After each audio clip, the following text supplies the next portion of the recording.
بسم الله الرحمن الرحيم. اللهم صل على سيدنا محمد ثم الصلاة والسلام على رسول الله صلى الله عليه وسلم. waxaan marka hore hambalyo u dirayaa dhammaan dadweynaha reer Puntland gaar ahaan dadweynihii ka codeynayay saddexda degmo maanta Qardho Ayl iyo Ufayn codkaas oo ahaa doorashadii golayaasha deegaanka ama dawladaha hoose ilaahay mahadi waxay noogu soo dhamaatay si nabadgelyo ah anagu waxaan joognaa degmada Ufayn seejooyinkiina waa noo soo xidhmeen marka laga reebo laba seejo oo dad badan ka codeynayeen dad tira yar hadda ay joogaan oo ah kobdhaxaad iyo samakaab intii kalena waa noo soo xidhantay hadda waxaa la gelayaa qaybna dhameeyay tirintii codadka goobaha qaarkood marka waxay noogu dhamaatay si nabadgelyo leh oo khayr leh oo wanaagsan waxaan halkan aad iyo aad uga mahad celinayaa ciidamada amniga oo si sharaf leh oo wanaagsan noogala shaqeeyay degmada Ufayn amnigeeda oo ugu horeeya taliyaha qaybta gobolka Bari oo ku xigo taliyaha saldhigga ee degmada Ufayn oo ay ku xigaan saraakiisha kale ee maxaan ku raahday joogta ee gobolka Bari oo iyagu aan ilaa iyo xalay afartii dambe ilaa iyo hadda aan taaganahay dharkii ay gashadeen gashan oo aan markii harsan oo ama dadka safkiisa ahaa ama kala hagaajinta ahaa ama qofka maxaan ku raahday wax kharbudaya ka celintiisa ahaa ama maxaan ku raahday dadka waayeelka ah iyo gargaaristiisa iyo soo kala horbarintiisa ahaa aad iyo aad baan ugu mahad celinayaa ciidamada amniga oo si sharaf leh uga qayb qaatay waxaan kaloo iyadana u mahad celinayaa shaqaalaha Tibek oo iyaguna dhowr casho muddo hadda usbuuc ku dhow habeen iyo maalin soo jeeday oo wax barayay maxaan ku raahday dadka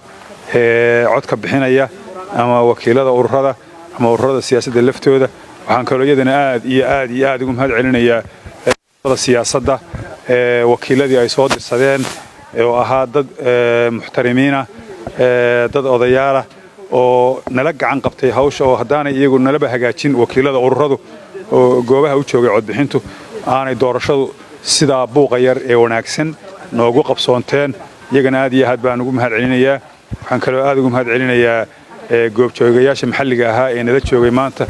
oo BDRC iyo Buunsa ay ka mid ahaayeen oo iyagana dad sharaf leh ay nagala joogeen waxaan kaloo mahad celinayaa dadweynaha reer Ufayneed oo si sharaf leh oo wanaagsan oo asluubaysan oo xadaarad iyo albaxnimo ay ka muuqato iyaguna maanta u codeeyay oo u soo dhaweeyay codbixinta iyo doorashada u soo dhaweeyay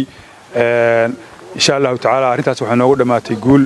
waxaan rajaynayaa degmooyinkii kale ee maanta iyaduna codku iyo doorashada ay ka dhacday inay sidaas leeg ay ku soo dhamaatay waxaan kaloo iyadana u mahad celinayaa bahda miidiyaha oo iyagu ahaa lafdhabarta ay hawshani ku soconaysay oo caalamka oo dhan laga daawanayay oo iyaguna madaalayaal ahaayoo nala joogay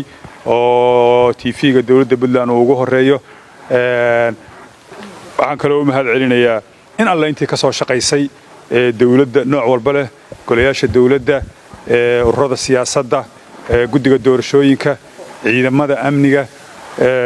hay'adaha caalamiga iyo kuwa maxalliga ah ee naga gacan siiyay doorashada tan inay qabsoonto oo ay ugu horeeyaan dawladda Sweden iyo dawladda Switzerland oo iyagu had iyo jeer u qareema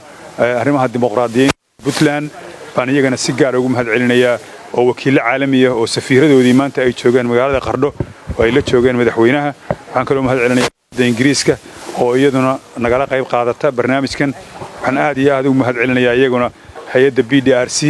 iyo bulshada rayidka ah ee Buunsa oo iyaguna qayb libaax leh ka qaata barnaamijkan oo ah wadnaha iyo mishiinka uu ku soconayo horena u soo waday gudiyadii hore aad iyo aad dhamaantiin u mahadsantihiin assalaamu calaykum waraxmatullaahi wabarakaatuh